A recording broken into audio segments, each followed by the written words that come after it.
وآلہ الطیبین الطاہرین المعصومین ولعنۃ اللہ علی اعدائہم اجمعین من الآن الی قیام یوم الدین اما بعد فقد قال اللہ تعالی فی کتابہ المبین وہو اصدق القائلین وقولہ الحق بسم اللہ الرحمن الرحیم لا اکراہ فی الدین قد تبین رشد من الغی فمن یکفر بالطاغوت ویؤمن باللہ فقد استمسک بالعروۃ الوثقی لا انفصام لہا واللہ سمیع علیم. صلوات بھیجیے محمد علی محمد پر.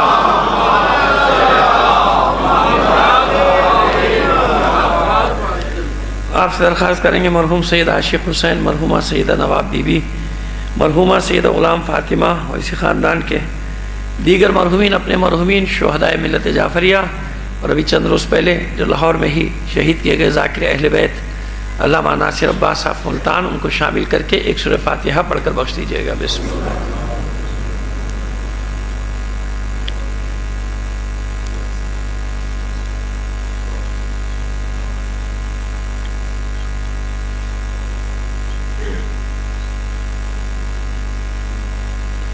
صلوات عنایت فرما دیجیے محمد.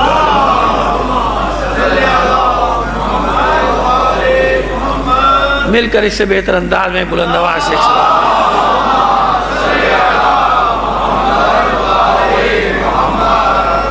عزیزان محترم، آیت الکرسی کی جو 3 آیات ہیں ان میں سے ظاہر ہے کہ سبھی معروف آیت کا ہم نے سرنام کلام قرار دیا. تھوڑی سی تشریح کریں گے، اس کی پھر گفتگو کا آغاز کریں گے. عنوان ہم نے یہ قرار دے دیا آج کے حالات کو پیش نظر رکھتے ہوئے، حالات کو دیکھتے ہوئے کہ مومن کون. ہر اپنے آپ کو کہنے والا یہ مومن کی کچھ شرائط ہیں. قرآن مجید میں کسے مومن کہا گیا، مومن کا مقام کیا ہے، اس پر بھی بات کریں گے. اطمینان رکھیے کہ اللہ نے جو مقام مومن کو دیا ہے وہ کسی کو بھی نہیں دیا. مومن کے ہی فضائل ہوں گے، مومن کے ہی مناقب بیان ہوں گے. نتیجہ نکالنا آپ کا کام ہے کہ مومن کیسا ہونا چاہیے. ٹھیک ہے نا. خدا نہ کرے نہ کسی کی دل آزاری مقصود ہے، نہ کسی کو ڈیگریڈ کرنا مقصود ہے. ہم صرف مومن کے مقامات بیان کرتے چلے جائیں گے. زندگی رہی 5 دن میں، باقی پھر آپ خود نتیجہ اخذ کر لیجئے گا کہ مومن کو کیسا ہونا چاہیے، آج کے دور میں کیسا ہونا چاہیے. ٹھیک ہے نا. دیکھیے ایک بات تو طے ہے، اور وہ بات یہ ہے کہ میں پہلی بھی عرض کرتا رہا، چاہے آپ میرا ریکارڈ اٹھا کے 15-16 سال کا دیکھ لیجیے کہ ہر دفعہ میں نے یہ کہا ہے، ہر سال پھر کہہ رہا ہوں کہ حالات اس سے بھی خراب ہونے جا رہے ہیں. میں ہمیشہ یہ کہتا ہوں کہ بہتری کی اگر کوئی سمجھ رہا ہے کہ بہتر ہوں گے تو وہ خواب و خیالوں کی جنت میں رہتا ہے. اس کو نہیں معلوم، اس کو کچھ علم نہیں ہے. مزید اس سے بھی مزید، اور صرف آپ کے لیے نہیں، یہ بھی یاد رکھیے گا. تسلی کی یہ بات ہے کہ صرف آپ کے لیے نہیں بلکہ سب کے لیے. جن لوگوں نے گڑھا کھودا تھا ان کے لیے بھی، جن لوگوں نے آگ لگائی تھی ان کے لیے بھی، تمام یہ صرف کسی کے لیے حالات اچھے ہونے والے نہیں ہے. بدتری کی طرف جا رہے ہیں، کیونکہ جتنی بدتری کی طرف جا رہے ہیں چھانٹی ہو رہی ہے. ثابت قدم رہنے والا مومن باقی بچے گا. آخری سطح پہ جب بدتری کی پہنچے گا جبھی تو وہ آئے گا نا جس کی سپاہیوں میں شامل ہونے کی مجھے آرزو ہے.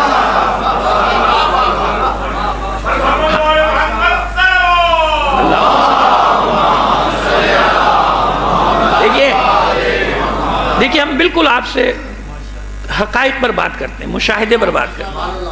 ہم ادھر ادھر کی باتیں نہیں کرنا چاہتے ہیں. ہم آپ سے خود سامنے آپ کے مقدمہ رکھنا چاہتے ہیں. یہ بتائیے کہ وہ جب تشریف لائیں گے، وہ جب ظہور فرمائیں گے، عام حالات میں یا مشکل حالات میں، یہ طے کر لیجئے نا آپ کہ ان کا جو ظہور ہونا ہے، انہیں جو سامنے آنا ہے، وہ تشریف لائیں گے تو کن حالات میں؟ عام حالات میں، اچھے حالات میں، یا بدترین حالات میں؟ جب روئے زمین پہ مظلوم مایوس ہو چکا ہوگا کہ اب کچھ نہیں ہونے والا میرے لیے، جب ہی آئیں گے نا. ختم ہو گئی بات. جب آپ پکار بھی رہے ہیں، آپ کی خواہش بھی ہے کہ میں ان کے سپاہ میں شامل ہو جاؤں، میں ان کے جانثاروں میں شامل ہو جاؤں، میں ان کے آوان و انصار میں شامل ہو جاؤں، ہے نا. یہی دعائیں کرتے رہتے ہیں نا آپ. وَجَعَلْنَا مِنْ أَنصَارِكَ وَأَعْوَانِكَ، کہ مجھے آپ کے آوان اور انصار میں سے قرار دے اللہ. اللہ مجھے آپ کے مددگاروں میں اور آپ کے نصرت کرنے والوں میں سے قرار دے اللہ. تو یہ ایک کلیہ تو یاد رکھیے کہ بدترین حالات میں آپ کا ظہور ہوگا. تو بدتری کی طرف ہی تو جا رہے ہیں نا حالات، بدتری کی طرف جا رہے ہیں. لیکن مومن کیا ہے اس دور میں، مومن کیسا ہوگا، وہ انشاءاللہ کوشش کریں گے آپ کے سامنے بیان کرنے کی. آگے دیکھتے ہیں، جو خدا کی مرضی ہو. ایک صلوات بھیجیے بلند آواز سے محمد آل محمد پر. اور ایک اور بات آپ کو بتا رہا ہوں، ایک چیز اور آپ کو بتا رہا ہوں. چھوٹی چھوٹی سی باتیں ہیں، مگر جس کو کہتے ہیں ہمارے پرانے زمانے میں کہاوتیں کہتی تھی ہماری پرانی خواتین، دادی اماں، نانی اماں، کہ پلو سے باندھ کے رکھ لو. ان چیزوں کو پلو سے باندھ کے رکھ لو. اب آسانی سے سب پلو تو نہیں سمجھ میں آئے گا بچوں کی، دامن سے باندھ کے رکھو. جب تک یہ معصوم بچے فرش ازا کو آباد کیے ہوئے ہیں نا، کوئی پرواہ نہ کریں، بے فکر ہو جائیں. جب مائیں بچوں کو لانا چھوڑ دیں پھر فکر کیجئے کہ اب کیا ہوگا. جب تک یہ معصوم بچے فرش ازا کو آباد کر رہے ہیں، مائیں ان کو گھروں سے لا رہی ہیں، باپ ان کو انگلی پکڑ کے لا رہا ہے، بھائی ان کو چھوٹا بھائی کو اپنے ساتھ لا رہا ہے، بے فکر ہے، کوئی پریشانی کی بات کچھ نہیں ہوتا. ایسی قوم کو جس کے ماں باپ اپنے بچوں کو چلنا سیکھتا ہے تو اس کو پہلے مجلس میں لے کر آتے ہیں، مجلس حسین میں لے کر آتے ہیں. ایسا ہی ہے نا. یہ میں نے پھر عرض کیا کہ میں آپ کو خواہ میں جھوٹی تسلیاں دینے کا عادی نہیں، میں بالکل ایک حقیقی دنیا کا آدمی ہوں اور حقیقی باتیں کر رہا ہوں جو میرے سامنے ہے. آئیے بات کو آگے بڑھاتے. ایک بار اور صلوات عنایت فرمائیے محمد آل محمد پر.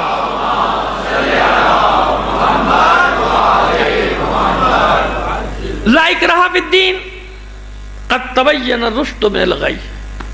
دین میں کوئی جبر نہیں، کوئی اکراہ نہیں. دین جبر کے ذریعے سے نہ کبھی پھیلا نہ پھیل سکتا ہے، اور دین نہیں، کوئی بھی نظریہ جبر کے ذریعے سے نہیں پھیل سکا دنیا میں. جس نے بھی جبر مسلط کرنا چاہا تھوڑی دیر تک، تھوڑی دیر سے مراد چند سالوں تک، اس کے بعد گیا، وہ بھی گیا، اس کا جبر بھی گیا، وہ بھی گیا. تاریخ میں وہ ظالم اور ملعون بن کے اس کا نام باقی رہے گا. نام رہے گا، نام نہیں مٹے گا، لیکن ملعون بن کے رہے گا، ظالم بن کے. اس لیے اللہ اس کے نام کو باقی رکھے گا تاکہ لوگ ظالم اور مظلوم کی پہچان کرتے رہیں کہ یہ ظالم تھا، یہ ملعون تھا، یہ رحمت کے قابل تھا، رحمتیں بھیجنے کے اور صلوات بھیجنے کے، یہ لعنت بھیجنے کے قابل تھا. یہ ہے مطلب. مٹنا کا مطلب ہی نہیں کہ ظالم مٹ گیا، ظالم نہیں مٹا، اس کو بھی اللہ باقی رکھتا ہے، لعنت بنا کے باقی رکھتا ہے اس کے لیے. صحیح ہے. لا اکراہ فی الدین، دین میں کوئی جبر نہیں ہے، کسی بھی قسم کا جبر. میں کروں جب بھی جائز نہیں ہے، تو دوسرا کرے گا تو کیسے جائز ہے؟ دوسرا کرے تو جائز نہیں ہے، میں کروں تو کیسے جائز ہو جائے گا؟ نہیں ہو سکتا نا. دین میں جبر، کسی کو آپ جبر کے ذریعے سے اپنا نظریہ نہیں منوا سکتے. نہ اللہ کا قانون ہے، نہ رسول کا، نہ امام کا، نہ قرآن کا، کہیں یہ قانون نہیں. لا اکراہ فی الدین قد تبین الرشد من الغی.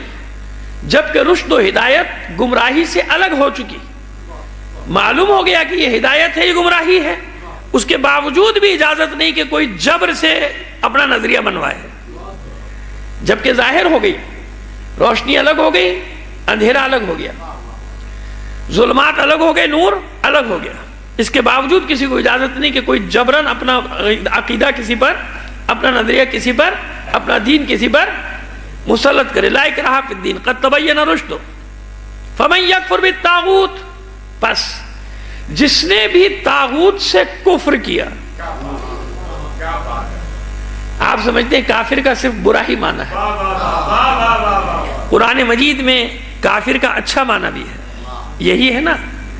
فمن یکفر بالطاغوت، جس نے بھی طاغوت کا کفر کیا. کیا مطلب؟ وہی کفر کا مادہ ہے نا، یعنی جس نے طاغوت کا انکار کیا. کفرہ کا معنی کیا ہے؟ انکار کر دینا. اب یہاں کس کے لیے استعمال ہو رہا ہے؟ مومن کے لیے استعمال ہو رہا ہے. فمن یکفر بالطاغوت، اور جس نے بھی کفر کا، طاغوت کا انکار کر دیا، یعنی طاغوت کو اپنا حاکم، اپنا پیشوا، اپنا رہنما نہیں مانا. فمن یکفر بالطاغوت ویؤمن باللہ، طاغوت کا انکار کر کے اللہ پر ایمان لے آیا. طاغوت کا انکار کیا.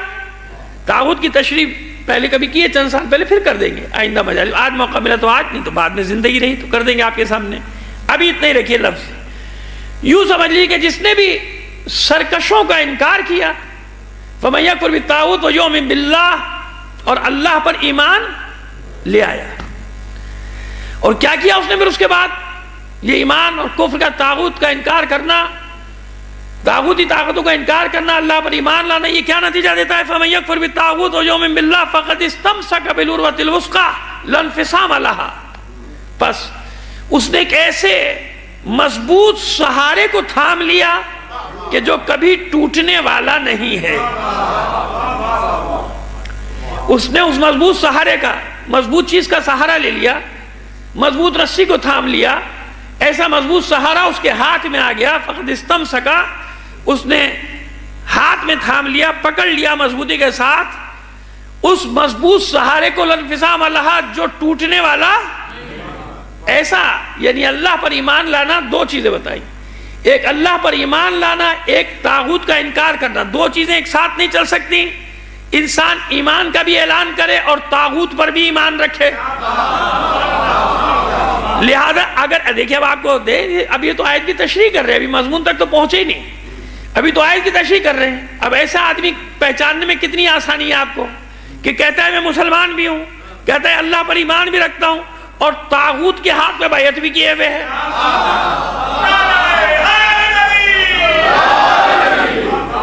وہ مضبوط سہارا جسے اللہ نے قرار دیا، اس کے لیے شرط کیا ہے؟ صرف اللہ پہ ایمان شرط نہیں ہے، ایک شرط نہیں ہے۔ وہ مضبوط سہارا جو کبھی بھی نہیں ٹوٹے گا، اللہ کے اور بندے کے درمیان یہ سہارا کبھی بھی نہیں ٹوٹے گا، اس کی ایک شرط نہیں ہے۔ صرف یہ شرط نہیں کہ ایمان لے آؤ، یہ شرط نہیں، بلکہ دوسری شرط بھی ہے۔ اس وقت یہ مضبوط سہارا بنے گا، یہ رشتہ اس وقت نہ ٹوٹنے والا بن جائے گا جب نہ صرف یہ کہ ایمان لائے بلکہ طاغوتی طاقتوں کا انکار بھی کرے۔ اگر دونوں کام ایک ساتھ کرے گا، طاغوت سے بھی دوستی اور کلمہ لا الہ الا اللہ بھی، تو وہی حشر ہوگا جو مسلمانوں کا ہو رہا ہے دنیا میں۔ ایمان والا بھی کہتے ہیں، اسلام والا بھی کہتے ہیں، اور شیطانی طاقتوں کے گماشتے بھی ہیں، ان کے ایجنٹ بھی ہیں، ان کے پٹھو بھی ہیں، ان سے ڈرتے بھی ہیں۔ تو ایک شرط کہاں پوری کی بھائی؟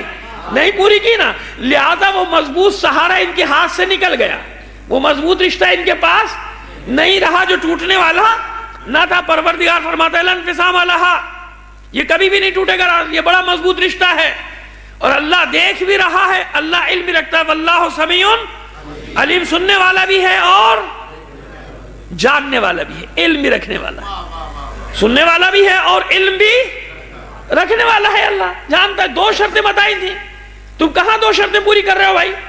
ان سے بھی ڈر رہے ہو، ان سے بھی ڈر رہے ہو، کہتے ہو ایمان بھی ہے اللہ پر۔ اللہ پر ایمان کہاں ہے؟ اللہ پر ایمان صرف شرط نہیں تھی، شرط یہ تھی کہ اللہ کے غیر کے سب طاقتوں کا انکار، طاغوت کا انکار کرو۔ فَمَن يَكْفُرْ بِالطَّاغُوتِ وَيُؤْمِن بِاللَّهِ فَقَدِ اسْتَمْسَكَ بِالْعُرْوَةِ الْوُثْقَىٰ۔ جس نے ان دو شرطوں کو پورا کیا، اس کے ہاتھ میں وہ مضبوط رسی یا وہ مضبوط سہارا آ گیا جو کبھی ٹوٹنے والا نہیں ہے۔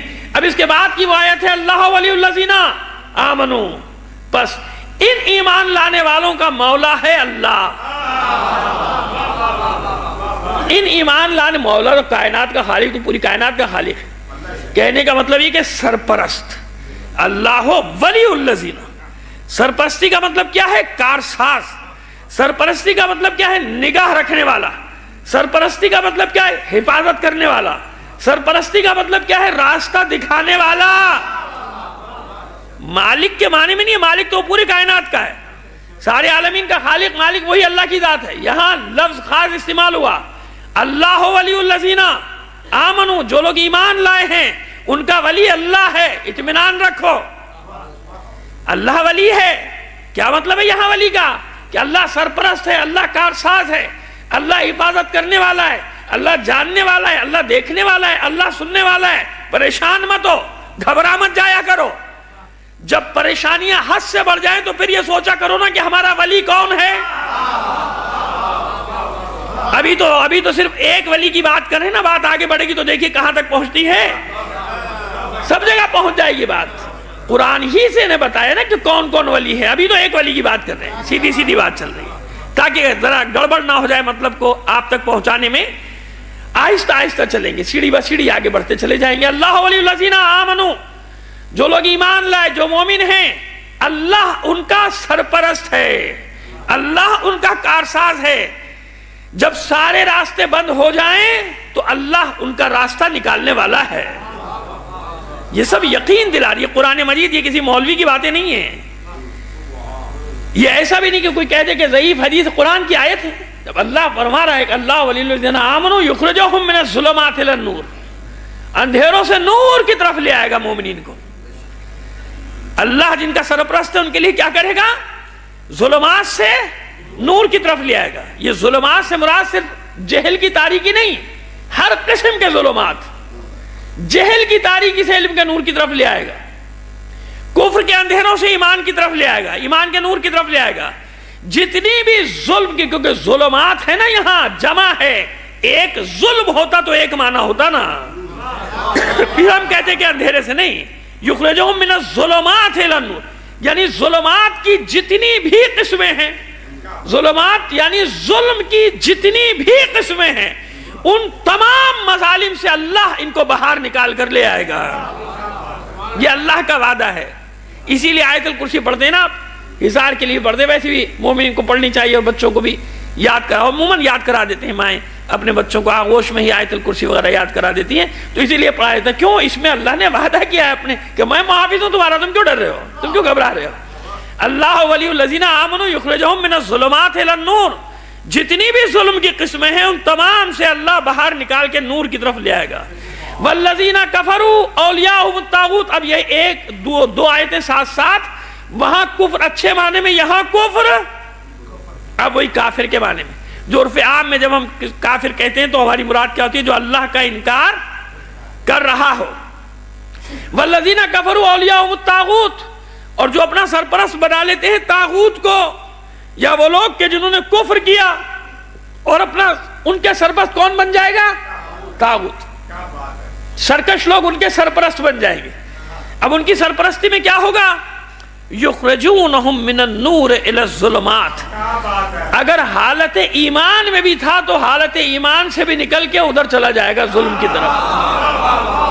یاد رکھیے، پوری تاریخ کو پیش نظر رکھیے، اپنے گرد و پیش میں نظر رکھیے. میری بات بڑی آسانی سے سمجھ میں آ جائے گی آپ کو کہ اگر ضروری نہیں کہ ایک ایمان والا ہر وقت ایک ہی حالت میں باقی ہو. یاد رکھیے گا، اس پہ ہم پڑھ چکے، ضروری نہیں کہ ہر وقت ایک جیسی کیفیت ہو.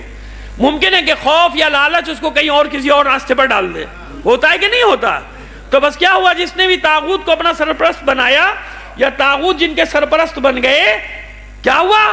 وہ طاغوت کیا کریں گے ان کے ساتھ؟ یخرجونہم من النور الی الظلمات. قرآن مجید کی آیت ہے، یہ بھی کسی کا مقولہ نہیں کہ کوئی کہہ دے کہ صاحب فلاں نے کہہ دیا ایسی خامہ خامے کہہ کے چلا گیا. آیت فرما رہا ہے، پروردگار عالم ارشاد فرما رہا ہے، جس نے اپنا سرپرست بنایا طاغوت کو، طاغوت کیا کرے گا؟ انہیں نور سے نکالے گا اور اندھیروں کی طرف لے جائے گا. یخرجونہم من النور الی الظلمات. اس ظلمات کی جتنی بھی قسمیں ہو سکتی ہیں ان تمام کی طرف لے جائے گا، چلا جائے گا، ایمان چھوڑ دے گا. اب آئیے وہ مومن کہ پروردگار عالم فرما رہا ہے کہ میں تیرا ولی ہوں، میں تیرا سرپرست ہوں. بات کہ جو ولایت کے مدارج ہیں وہ تو آپ سنتے رہتے ہو، ہم بھی بیان کریں گے، لیکن آگے چل کر بات، ابھی تو یہاں تک بات کریں. مومن کیا ہے؟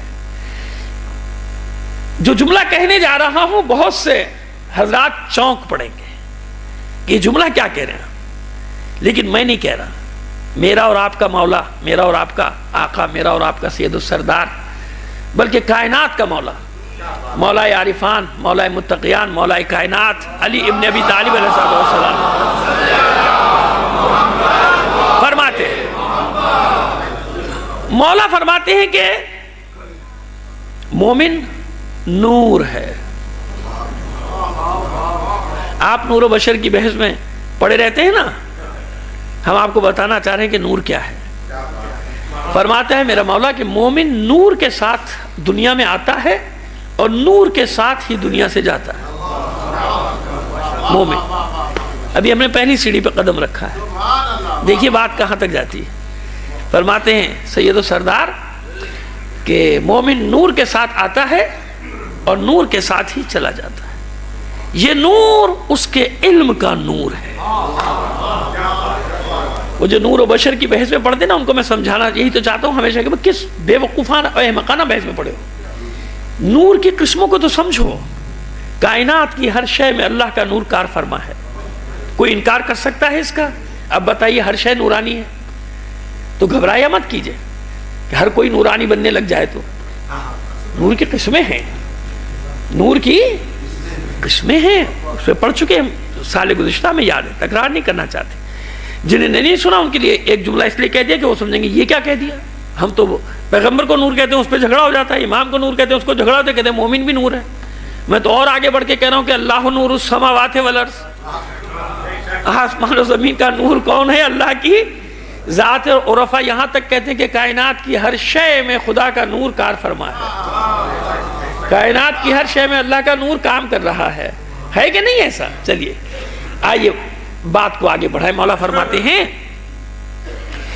کہ مومن نور کے ساتھ آتا ہے دنیا میں اور نور کے ساتھ ہی جاتا ہے، اور یہ علم کا نور ہے جو اس کے پاس ہے، اس کے وجود میں. اب سمجھ میں آ گیا؟ یہ علم کا نور ہے جس سے وہ راستہ دیکھتا بھی ہے، دوسروں کو راستہ دکھاتا بھی ہے، دوسروں کو روشن بھی کرتا ہے، یعنی خود بھی روشن رہتا ہے، دوسروں کو بھی روشن کرتا ہے، اور ان کی ہدایت بھی کرتا ہے. یہ مومن کا مقام ہے. ایک نور ہے جو مومن کے ساتھ ہے، دنیا میں بھی آتا ہے تو نور کے ساتھ، جاتا بھی ہے تو نور کے ساتھ، اور قیامت میں بھی یہی اس کی پہچان ہوگی کہ اسی نور کے ساتھ محشور ہوگا. وہ نور اس کے ساتھ ہے. جب آپ دیکھیں آپ کا کیا مقام بتا رہے مولا. یہ اس لیے بھی معید لا رہا ہوں کہ ایک روایت پڑھی تھی میں نے پانچویں امام محمد باقر علیہ السلام سے،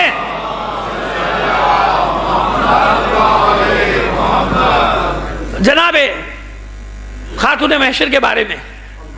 تو اس لیے معید لا رہا ہوں کہ کوئی غریبہ، اس کو کہتے ہیں غریب روایت، جو کوئی ایک ہو دوسری اس کے تائید میں نہ ہو. یہاں ایک نہیں ہے، یہاں بہت ساری. میں نے جب تعریف کی تھی نور فاطمۃ الزہرا کی، تو آپ تو خیر آپ کے بارے میں تو جو فرمایا پانچویں ہم نے فرمایا، اسی حدیث میں آگے کیا فرمایا تھا؟ یہ بھی فرمایا تھا کہ خلق تو من ہذہ، میں اس نور فاطمہ سے خلق کروں گا ایک قوم کو. خلق تو من ہذہ امتن یقومون لامری، لفظ یاد آ گئے مجھے. اس نور فاطمہ سے خلق کروں گا ایک امت کو جو میرے دین کے لیے قیام کرے گی. اب دیکھیے بات آ گئی نا کہ وہاں بھی یہی لفظ استعمال ہوا کہ ان کی خلقت کس سے؟ نور فاطمہ. کیا ہے مجاز؟ وہی وہ نور ساتھ میں آئے گا، وہ علم کا نور ساتھ. سمجھ میں آ گئی بات؟ اب وہی مولا فرمانے کے نور، یہ نور ہے جو ساتھ رہتا ہے مومن کے. یہ علم کا نور ہے جو خود بھی کو بھی روشن رکھتا ہے اور دوسروں کو بھی یہ روشن کرتا ہے. آئیے اب ایک قدم اور آگے بڑھاؤں. امام جعفر صادق علیہ السلام فرماتے ہیں، آپ ارشاد فرماتے ہیں، آپ کا ایک صحابی ہے عمار ساباتی، اگر میں نام تلفظ میں غلط نہیں کر رہا، میں نے یہی پڑھا. عمار ساباتی نے سوال کیا کیا اہل آسمان اہل زمین کو دیکھتے؟ آپ نے فرمایا نہیں دیکھ سکتے. اہل آسمان اہل زمین کو نہیں دیکھ سکتے، مگر مومن کو دیکھتے ہیں اس کے نور کی وجہ سے.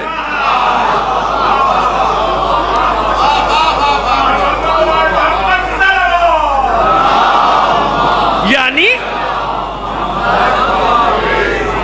اہل آسمان دیکھ سکتے ہیں، آپ نے فرمایا نہیں دیکھ سکتے، مگر مومن کو صرف دیکھ پاتے ہیں. کیوں؟ اس کے نور کی وجہ سے.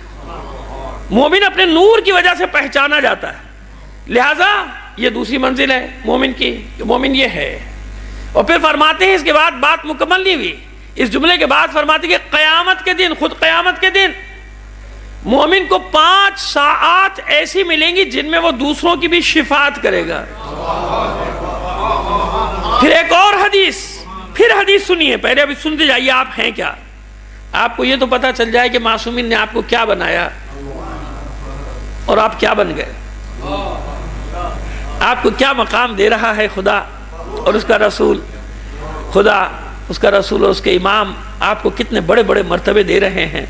ہم وہ نادان لوگ ہمیں خود ہی نہیں معلوم کہ ہم ہیں کیا. ہم وہ نادان لوگ کہ ہمیں خود ہی نہیں معلوم کہ ہم کیا ہیں. 5 ساعات ایسی دے گا کہ جس میں اسے حق کے شفاعت حاصل ہوگا. پھر فرماتے ہیں کہ اللہ نے مومن کے نام کو اپنے نام سے جدا کیا ہے، یعنی مشتق. جدا وہ والی جدائی نہیں کہ علیحدگی نہیں، مشتق کیا یعنی اپنے نام سے نکالا ہے. مومن کے نام کو اپنے نام سے نکالا، اسے مومن قرار دیا. کیوں؟ اس لیے کہ یہ اللہ کے عذاب سے امن میں ہے، ایمن ہے، اللہ کے عذاب سے امان میں ہے۔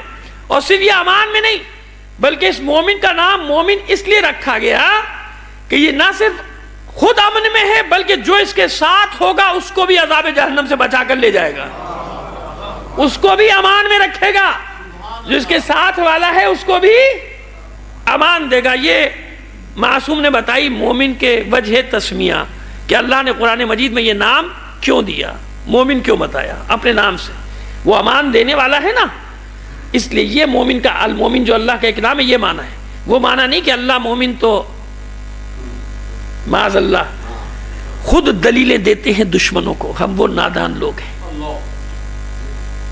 کفر کے فتوے لگانے کے لیے دلیلیں کہیں اور سے نہیں لاتے لوگ، یہاں سے ہم دینے والے لوگ ہیں۔ ہمارے یہاں ایسے نادان دوست شعوری یا لاشعوری طور پہ جو گفتگو کرتے ہیں، آپ بڑے خوش ہوتے ہیں، نیچے سے دشمنوں کو دلیلیں مل رہی ہوتی ہیں کہ دیکھو ہم کیا کہہ رہے تھے، ہے کہ نہیں، ان کا اسلام سے کیا تعلق ہے، برا مانے یا اچھا مانے، لیکن حالات کو یہاں تک پہنچانے میں کچھ تھوڑا سا ذرا گریبانوں میں جھانک کے دیکھیے گا تو سمجھ میں آ جائے گی بات۔ صلوات بھیجیے محمد آل محمد پر، تھوڑا سا، زیادہ نہیں تو تھوڑا سا غور کر لیں۔ اب بھی غور نہیں کریں گے تو اور پانی سر سے گزر جائے گا، پھر غور کرنے کا شاید کوئی فائدہ بھی نہ ہو۔ ابھی وقت ہے کہ ابھی غور کر لیجئے کہ کیا کیا کہ ہم وہ نادان ہم میں بیٹھے ہوئے ہیں کہ جو خود دلیلیں دیتے ہیں دوسروں کو کہ وہ اس کو ٹیپ کریں، وہ اس کی کلپس بنائیں اور پھر اس کو پوری دنیا میں پھیلائیں کہ دیکھو یہ ہے ان کا عقیدہ، یہ ہے یہ لوگ، اور ہم نیچے خوش ہو رہے ہوتے ہیں۔ کہا کہ اگر ہم ان سے کہیں کہ بھئی ہمارے لوگ یہ عالم نہیں، علماء نہیں، کہا کہ یہ پبلک جو بیٹھی ساری ہاں کر رہی ہے، تائید کر رہی ہے، یہ کیا ہے، یہ تائید کر رہی ہے، مطلب یہ بھی انہی کے ساتھ ہے نا، یہی آپ کا عقیدہ ہے، یہی آپ کا دین ہے، جو آپ کہہ رہے ہیں، جو آپ فرما رہے ہیں، جو آپ سن رہے ہیں، جس پہ آپ خوش ہو رہے ہیں۔ سمجھ میں آ رہی ہے بات؟ سازشیں ایسے نہیں ہوتی کسی قوم کے خلاف، سازشیں بڑے بھی بتاتا ہوں کہ مومن کیسے سمجھتا ہے سازش کو، وہ بھی حدیث کی روشنی بتاؤں گا، لیکن اس بات کو مکمل کر لوں۔ ایک صلوات عنایت فرمائیے محمد آل محمد۔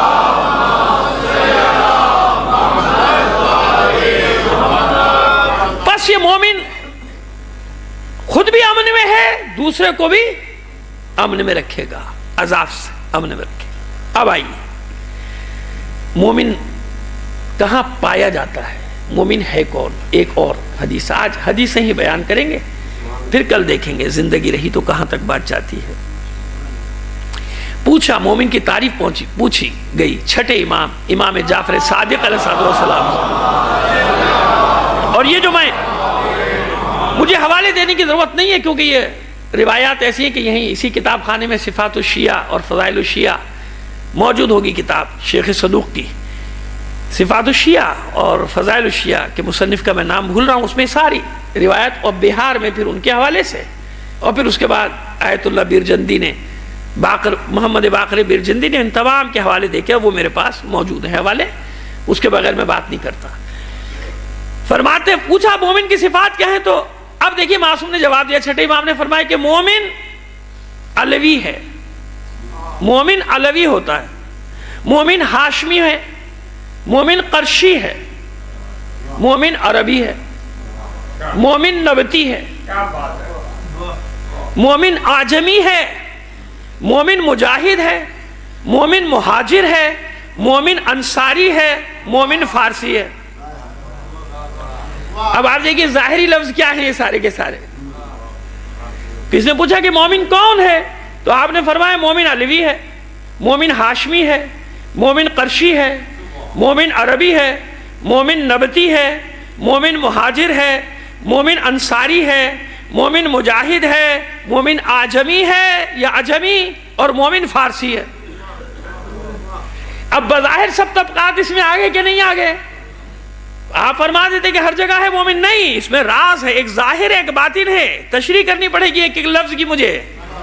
کیا مطلب مومن علوی ہے غیر علوی مومن نہیں ہو سکتا، مومن ہاشمی ہے غیر ہاشمی نہیں ہو سکتا، مومن قرشی ہے غیر قرشی نہیں ہو سکتا، مومن عربی ہے غیر عربی نہیں ہو سکتا، مومن عجمی ہے، مومن فارسی ہے، کیا مطلب ان باتوں کا؟ مومن نبتی ہے۔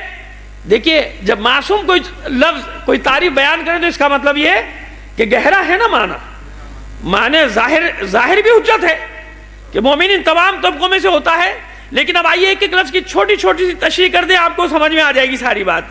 یہ معصوم نے کیوں فرمایا؟ جانتے ہیں جن سے فرما رہے ہیں وہ شاگرد. اب وہ شاگرد جا کے پھر اس کو خود اس کی کھوج لگائیں گے نا کہ مولا نے جو فرمایا اس کی حقیقت کیا ہے. اسی میں وہ بھی ہے، کھوج لگانے کی بات بھی اسی میں ہے، اسی حدیث میں. پہلے فرمایا مومن علوی ہے. اب دوسرا سننے والا کیا سمجھے گا، لو بھائی غیر علوی تو ایمان سے خارج ہو گیا. نہیں، علوی سے مراد یہاں کیا ہے؟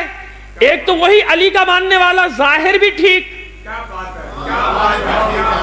دنیا میں جہاں بھی علی کا چاہنے والا ہے وہ مومن ہے، ظاہر بھی ٹھیک. اور جب تشریح میں جائیں گے تو علی کے کیا معنی ہیں؟ مومن علوی، یعنی مومن سب سے ارفع و اعلیٰ ہے، یعنی رتبہ بتایا، مومن کا رتبہ بتا رہے معصوم کو، مومن اعلیٰ ہے، ارفع ہے، کوئی اس سے افضل نہیں ہے، سب سے افضل ہے، یہ سب سے بلند ہے. علوی یہ مطلب. ہاشمی ہے، ظاہر ہے کہ ہاشمی ہونا ہی ہے. جتنے بھی چاہنے والے ہیں مولا کے روئے زمین پر وہ سب ہاشم سے تو نسبت دیتے ہیں نا اپنی، تو ظاہر بھی ٹھیک، ظاہر بھی ٹھیک کہ مومن علوی، مومن ہاشمی. کیا مطلب ہاشمی کا؟ ہاشم کے معنی ہے توڑنے والا. تشریح کر چکا ہوں آپ کے یہاں یہی مجلس میں.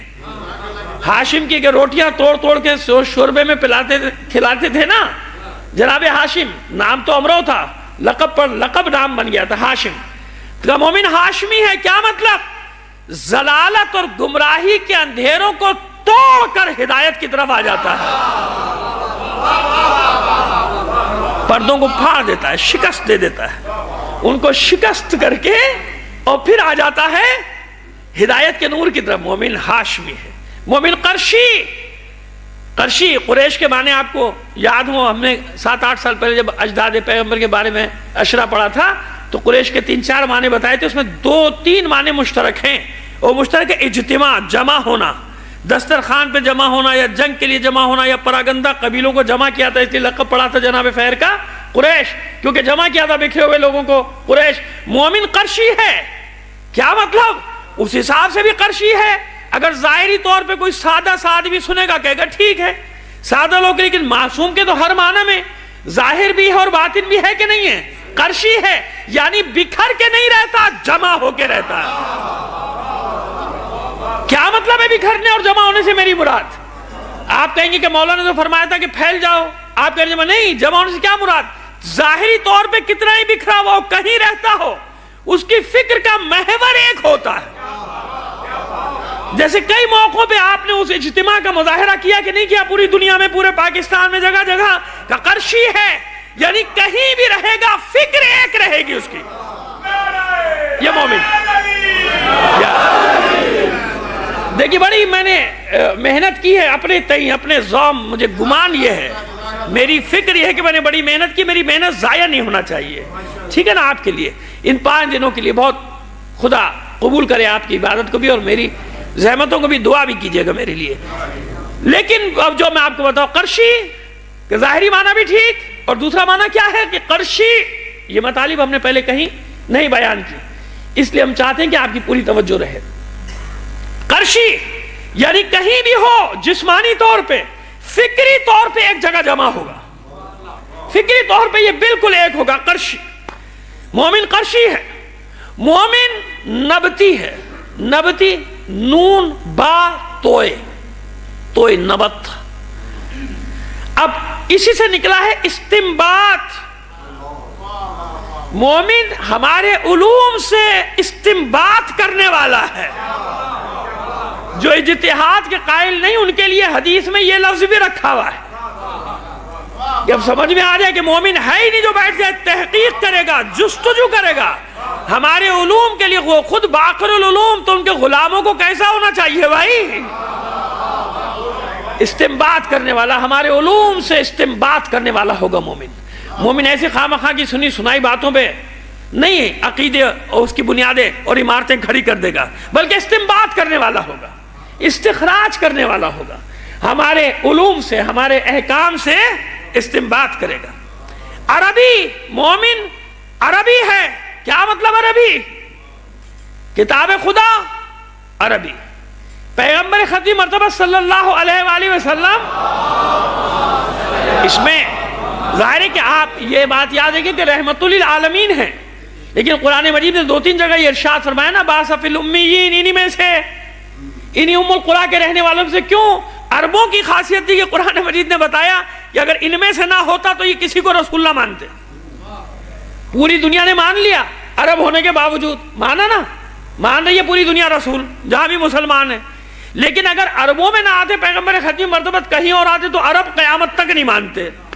تو تم کبھی ماننے والے نہ تھے اگر یہ تمہارے میں سے نہ ہوتا، اگر یہ تمہارے عرب میں کا عربی. مومن کی پہچان کیا؟ اس پر ایمان رکھے گا کہ کتاب خدا نماز انگلش میں پڑھنا نہیں شروع کر دے گا کہ بچوں کو انگلش ذرا اچھی آتی ہے، عربی دیر میں آئے گی. کہتے نا لوگ کہ بھئی اگر ان کو اردو میں اور انگریزی میں کر دیا جائے تو کیا ہے؟ ارے بھئی قرآن مجید کا ترجمہ جس زبان میں کرو مگر تلاوت، تاکہ روح محفوظ رہے، تحریفات سے بچا رہے قرآن. نماز کا ترجمہ انگلش میں نہیں ہو سکتا. کیا ہو سکتا؟ تو بھائی وہی تو پڑھ رہا ہوں، انگلش میں پڑھ لوں تو کیا ہے بھائی؟ پڑھ لوں انگلش میں، ایک بار کوشش تو کیجئے گا کبھی. انگلش میں پڑھ لوں نماز تو کیا حرج ہو جائے گا؟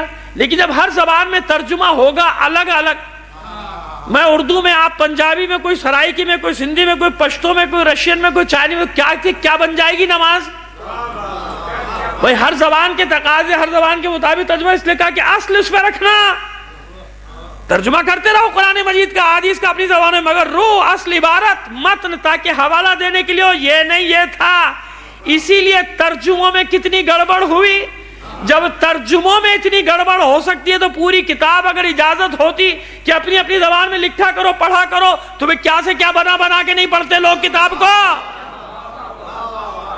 جب ترجموں میں اتنی گڑبڑ ہے کہ کہیں مولا کا ترجمہ کچھ، کہیں مولا کا ترجمہ کچھ، کہیں شرح صدر کا ترجمہ کچھ، کہیں شرح صدر کا ترجمہ کچھ، ترجمہ غلط کرتے رہو، اصل متن کو تو نہیں ہٹا سکتے. اصلی عبارت تو اپنی جگہ باقی رہے گی. صلوات بھیجیے محمد آل محمد پر.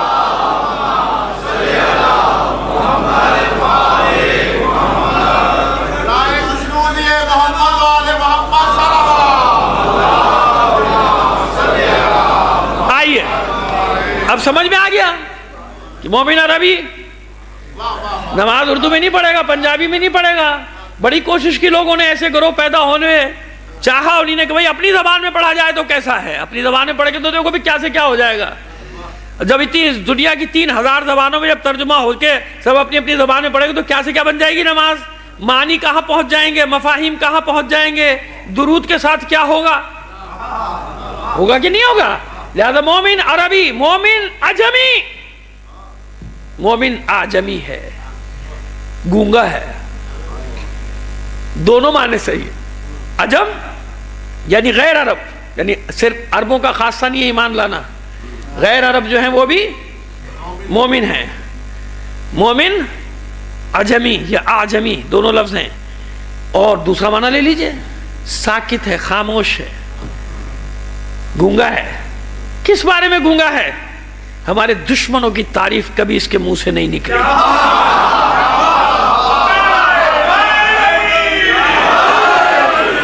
ساکت ہو جائے.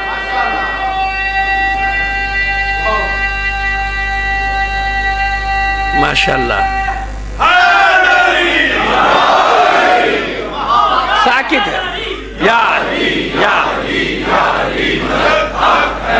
کبھی ہمارے دشمنوں کے بارے میں تعریف کے الفاظ نہیں سنو گے، سکوت اختیار کرے گا. ضروری نہیں کہ برا کہا جائے، اچھا بھی نہ کہا جائے تو بہت ہے.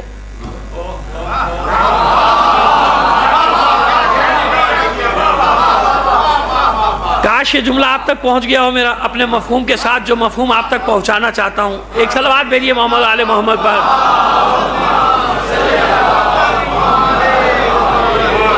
ٹھیک ہے نا کہ آجمی گونگا ہے، چپ ہے، نہیں بولے گا، ہمارے دشمنوں کی تعریف نہیں کرے گا، خاموش ہو جائے گا.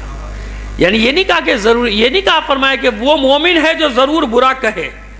کہا مومن کی پہچان یہ کہ ہمارے دشمنوں کی تعریف نہیں کرے گا. اسی ایک چھوٹے سے اصول کو اپنا لیا ہوتا، یا خود ہی اپنا لو، آج بھی اپنا لیں تو نہ معلوم کتنے مسائل حل ہو جائیں. لیکن جو مسائل پلانٹڈ ہوں وہ کیسے حل ہو سکتے ہیں؟ جو باقاعدہ منصوبہ بندی کے تحت جن پہ کام ہو رہا ہو، جن پہ کروڑوں اربوں ڈالر اور خرچ ہو رہے ہوں، تو وہ کیسے ایسے آسانی سے ختم ہو سکتے ہیں؟ مال خرچ کرنے والا ایسے چھوڑ دے گا؟ اس لیے تھوڑی دیا تھا مال کی اتنی جلدی مسائل کو ختم کر دو، مسائل کو بڑھاؤ ابھی. خیر، مومن مہاجر ہے. مومن نے ہجرت کی ہے کہ نہیں کی ہے؟ رسول نے ہجرت کی کہ نہیں کی؟ اور آج بھی حالات میں ہجرت کرنا، بعض لوگ جن کے لیے زندگی بالکل تنگ ہو جائے، قرآن مجید نے حکم دیا فَتُحَاجِرُ فِيهَا، جاؤ اللہ کی زمین بہت بڑی ہے، ہجرت کر لو. مسئلہ ہجرت کا نہیں ہے. اس لیے کہا المومن مہاجر.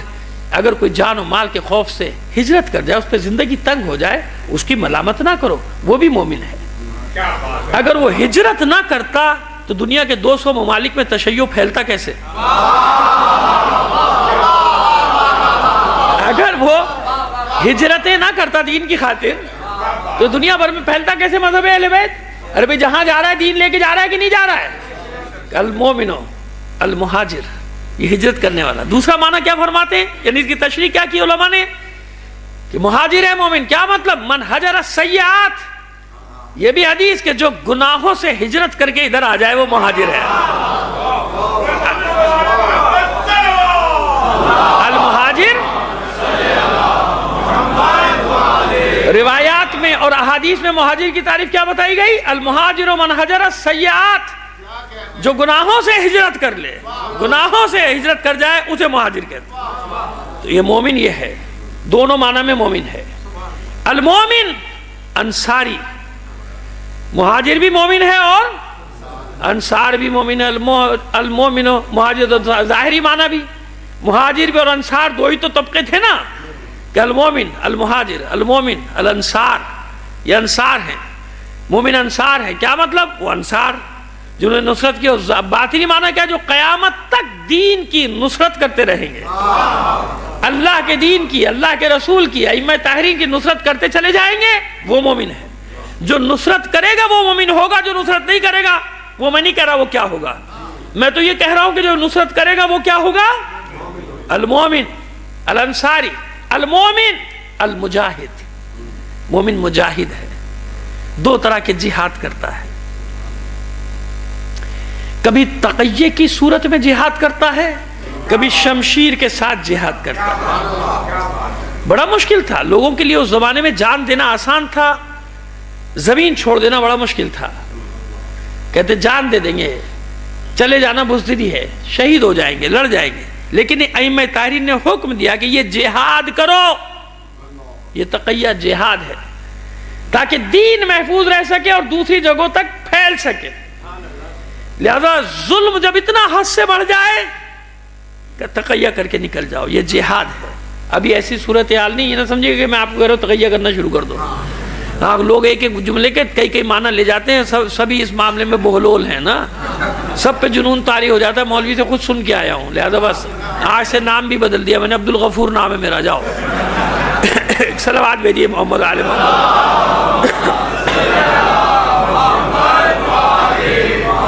تو خیر جناب، اب سمجھ میں آیا کہ مجاہد. اور جب نصرت، جب وقت پڑے، جب حق کی حکومت ہو تو حق کی حکومت کی حمایت کے لیے شمشیر سے جہاد کرتا ہے، مجاہد ہے.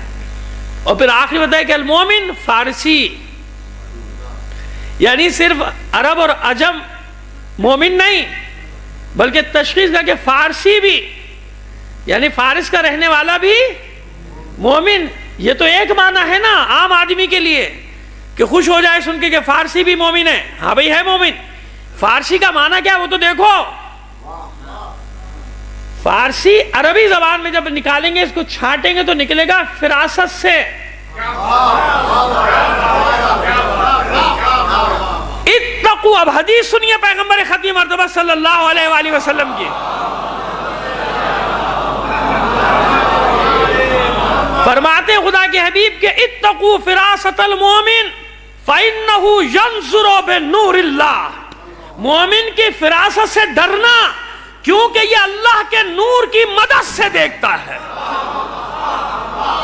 یہ ہے وہ فراست. اتقوا فراست المومن، مومن کی فراست سے ڈرنا. بچنا.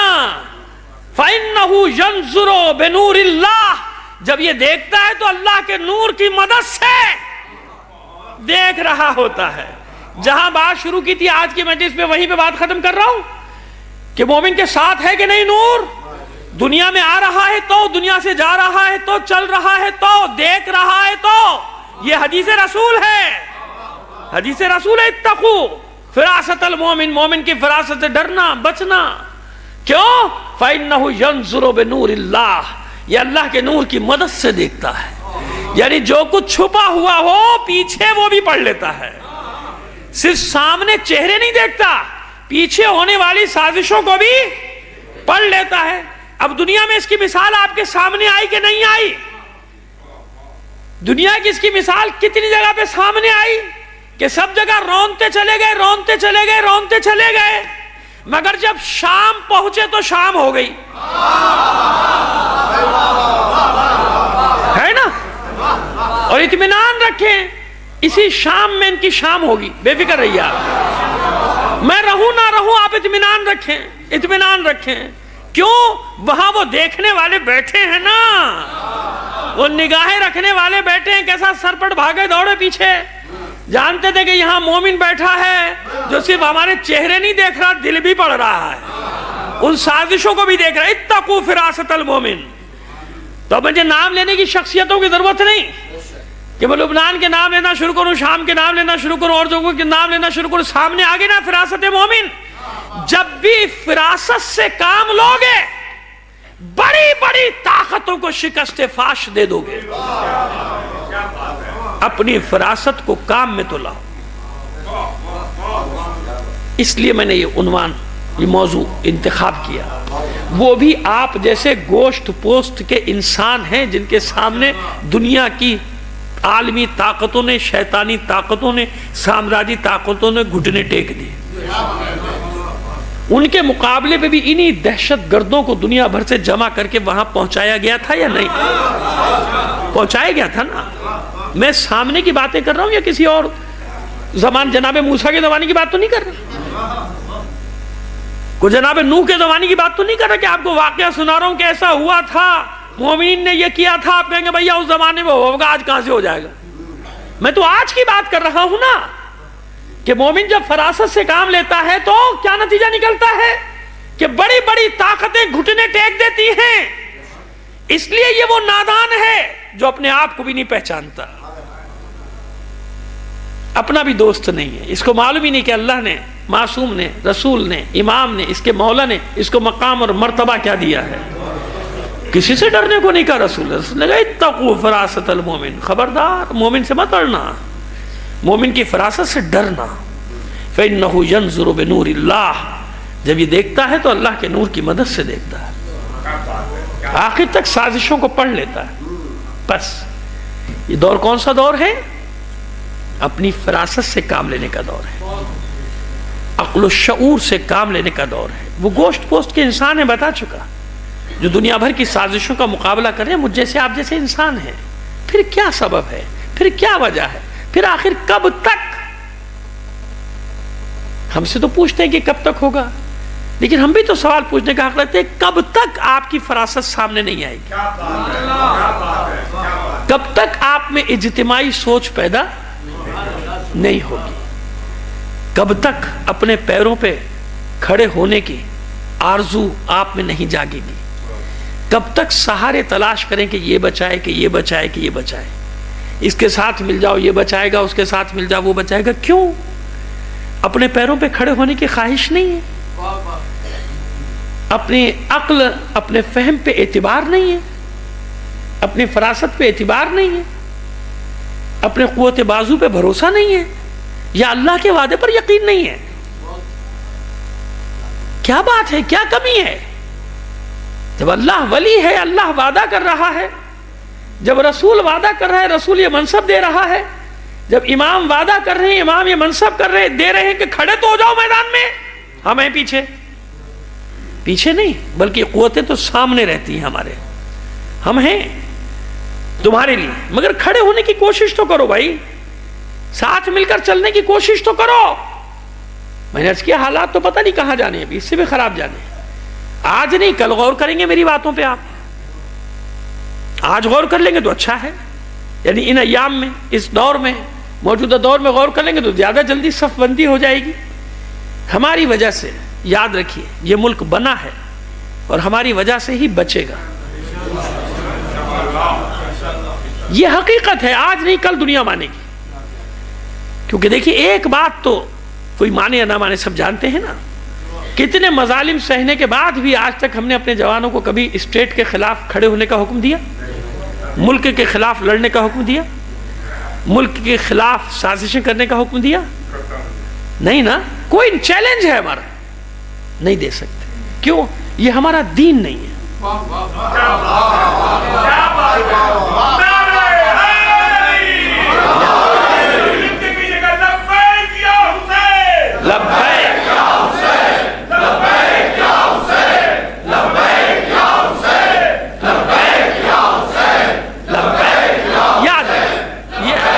یہ ہمارا دین نہیں، یہ ہماری سرشت میں نہیں، یہ ہماری فطرت میں نہیں ہے. ہم کبھی یہ خیانتیں نہیں کر سکتے اپنے وطن سے، اپنی سرزمین سے، اپنے ملک سے، اپنے لوگوں سے. ہم یہ خیانتیں نہیں کر سکتے، ہم یہ غداریاں نہیں کر سکتے. اور لیکن جنہوں نے ان غداروں کو پالا تھا ان کے سامنے بھی آ رہا ہے نا. اس لیے جہاں شروع کیا تھا وہیں ختم کر رہا ہوں کہ مشکل ترین دور آنے والا ہے، مگر ایک اطمینان رکھیے، صرف آپ کے لیے نہیں، جس نے گڑھے کھودے تھے ان کے لیے بھی، جس نے آگ لگائی تھی اس کے لیے بھی، ان سب کے لیے. اور آپ سے زیادہ سخت وقت آنے والا ہے. کیوں؟ ہماری یہ خاصیت ہے، ہماری خاصیت یہ ہے کہ کتنا ہی بڑا آگ اور خون کا سمندر ہو ہم نکل جاتے ہیں. ہم سرخرو نکل جاتے ہیں 1400 سال میں، لیکن دوسروں میں اتنا نہیں. ہم جانتے ہیں اگر دم ہوتا تو بنی امیہ کی حکومت ختم نہ ہوتی، دم ہوتا تو بنو عباس کی حکومتیں ختم نہ ہوتی، دم ہوتا تو وہ فضا میں نہ بکھر جاتا جنرل ضیاء، جس کے سب یہ آج بویا ہوا کاٹا جا رہا ہے. جس حکومت کو بچانے کے لیے اس نے کیا تھا، نہ اسے آسمان نے قبول کیا، نہ اسے زمین نے قبول کیا، بکھر گیا فضاؤں، ختم ہو گیا، اس کی چھٹی ہو گئی اس کی. ہم باقی ہیں، ہم زندہ ہیں، ہم ہمیشہ رہیں گے. کیوں؟ ہمارا رشتہ بڑا مضبوط ہے. اب اس عروۃ الوثقیٰ اور حبل اللہ کی تشریح کرتا چلا جاؤں گا. 4-5 دن بات کہاں سے کہاں پہنچے گی، لیکن دیکھیں گے 4 دن میں 5 دن میں جہاں تک موقع ملے گا بات کو لے کر چلیں گے وہاں تک. لیکن یاد رکھیے کہ رشتہ بڑا مضبوط ہے. کیوں دنیا چاہتی ہے کہ عزاداری رک جائے، جلوس رک جائے؟ حالانکہ یہ ایشو نہیں ہے، اس پہ آپ سوچا بھی نہ کریں، یہ ہو نہیں سکتا، یہ آپ کے میرے بس کی بات ہی نہیں ہے. ہم نے کیا ہوتا تو ہم کر رہے ہوتے، کچھ تو بات ہے، جس کا ہے وہ خود جانتا ہے کیسے ہونا چاہیے. لیکن دنیا کیوں چاہتی ہے؟ میں دنیا کی بات کر رہا ہوں. دنیا کیوں چاہتی ہے؟ دنیا اس لیے چاہتی ہے کہ جب تک ان کا رشتہ مضبوط ہے کربلا کے ساتھ، انہیں شکست نہیں دی جا سکتی. جب تک ان کا رشتہ قائم ہے کربلا سے، انہیں کوئی شکست نہیں دے سکتا. بس اس رشتے کو کسی طرح توڑ دیا جائے. جب تک یہ رشتہ برقرار ہے انہیں شکست اس لیے چاہتے کہ نہ ہو. جب ان کا رشتہ کمزور پڑ جائے گا تو یہ خود بخود شکست سے دوچار ہو جائیں گے. یہ ہے ہماری حبل متین، یہ ہماری حبل اللہ، یہ ہے وہ مضبوط رشتہ، یہ ہے وہ مضبوط سہارا. وہ یہ سمجھتے کہ ٹوٹ جائے گا ہماری کوششوں سے. بابا ہم نے ایسا رشتہ رکھا ہی نہیں جو اتنا کمزور ہو. یہ ہر سال اسی کی تو تجدید ہوتی ہے. رشتہ اتنا مضبوط ہے کربلا کے ساتھ کہ ہم رہیں نہ رہیں رشتہ نہیں ٹوٹتا. سانس کی ڈوری ٹوٹ سکتی ہے، جسم اور روح کا رشتہ ٹوٹ سکتا ہے، مومن کا کربلا سے رشتہ نہیں ٹوٹا کرتا ہے. دنیا میں کہیں چلا جائے یہ وہ مضبوط ترین رشتہ ہے مومن کا کربلا کے ساتھ کہ وہ جانتا ہے کہ ہر رشتہ ٹوٹنے والا ہے، ہر رشتہ ساتھ چھوڑنے والا ہے. اور قبر میں تو کوئی رشتہ ویسے ہی ساتھ نہیں جاتا، مگر یہ کربلا کا رشتہ اتنا مضبوط ہے جاتا ہے نا، ساتھ جائے گا پس ازادہ. اس لیے خاک شفا ہر سال سرخ ہو کر اعلان کرتی ہے کہ جب تک یہ خون جوش مار رہا ہے ساری دنیا مل کر بھی چاہے ذکر حسین پر کوئی آنچ آ جائے کوئی آنچ نہیں آنے والی. یہ ہمارے امتحان ہیں چھوٹے بڑے جو ہوتے رہتے ہیں, ہمارے امتحان ہیں. کیا ہوا تھا اس دور میں, وہ آپ کے ساتھ نہیں ہوا. اگر اور کسی کے ساتھ ایسا ہوتا تو اس کی یاد ویسے ہی منائی جاتی جیسے حسین کی, لیکن جیسا کربلا میں ہو گیا نہ اس سے پہلے کبھی ہوا نہ اس کے بعد کبھی ہوا. جب لاشوں کی پامالی کا وقت آیا ہے نا, حر کا قبیلہ آگے بڑھا اور آگے بڑھ کر دیکھ ہم نے تیری خوشنودی کی خاطر سب کچھ کیا, لڑے اور حر کے قتل میں بھی شریک ہوئے, مگر یہ نہیں ہو سکتا, یہ ہمارے قبیلے کی توہین ہے کہ ہمارے سامنے حر کے لاشے کو پامال کر دیا جائے. عمر سعد نے حکم دیا لے جاؤ حر کا لاشا. وہ آئے گھسیٹ کے لے.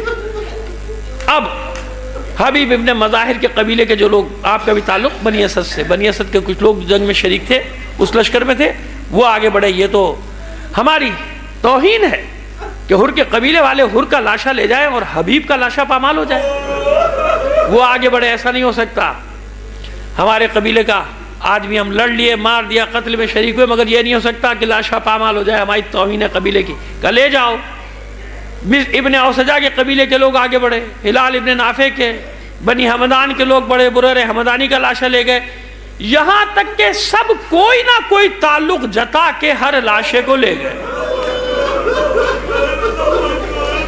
ہر لاشے. میرا دل کہتا ہے شاید در خیمہ پہ کھڑی ہوئی بہن سوچ رہی ہو کہ سب اپنے اپنے لاشوں کو تعلق جتا کے اٹھا کر لے گئے, اب کوئی نہ کوئی تو ضرور آگے بڑھے گا کہ میرے رسول کا نواسا ہے. کوئی تو آگے بڑھے گا, مگر کوئی آگے نہ بڑھا. گھوڑوں کی نال بندی ہوئی, دستے کو حکم دیا گیا کہ لاشے کو پامال کر دیا جائے. کتنے تیر ہیں جس میں نازنی میں پیوست, کہ مقاتل نے لکھا اتنے تیر تھے کہ جس میں اتھر تیروں پر معلق تھا. میں نے بھی یہی پڑھا, آپ نے بھی یہی پڑھا, اور اکثر نے یہی لکھا, اتنے تیر تھے کہ جسم کا کوئی حصہ ایسا نہ تھا جس میں کوئی تیر پیوست نہ ہوا ہو. اب عزادارو بتاؤ, ایسے جسم پر جب گھوڑے دوڑیں گے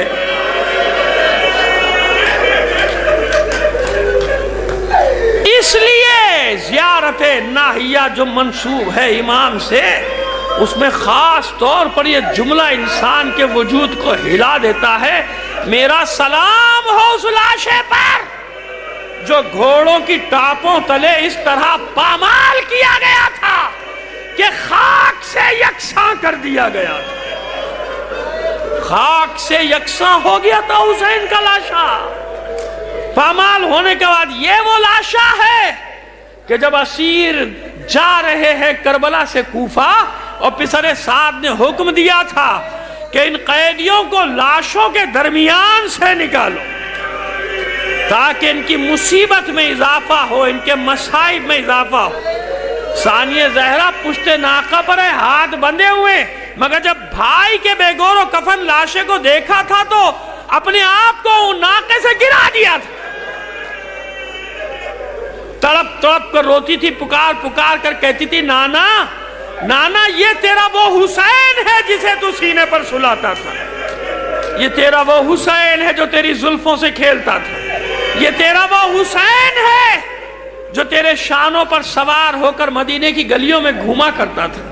ایک یہ بی بی, دوسری جناب ام رباب مسلسل طواف کر رہی ہیں لاش ہے حسین کا, اور آخر میں بیٹھی مولا کے قدموں کے پاس اور اپنا سر قدموں پہ رکھے, چادر نہیں ہے, ہاتھ بندھے ہیں.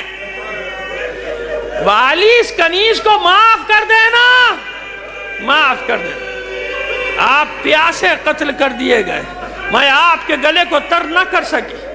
والی آپ کا لاشا بے گور و کفن چھوڑ کر جا رہی ہوں, میرے سر پر چادر نہیں, میرے تو ہاتھ بھی بندھے ہوئے ہیں. اگر میرے ہاتھ بھی کھلے ہوتے تو کچھ خاک کو کفن بنا کر آپ کے جسم اتھر پر ڈال دیتے, مگر اب وعدہ رہا جب تک ام رباب زندہ رہے گی نہ کبھی ٹھنڈا پانی پیے گی نہ کبھی سائے میں بیٹھ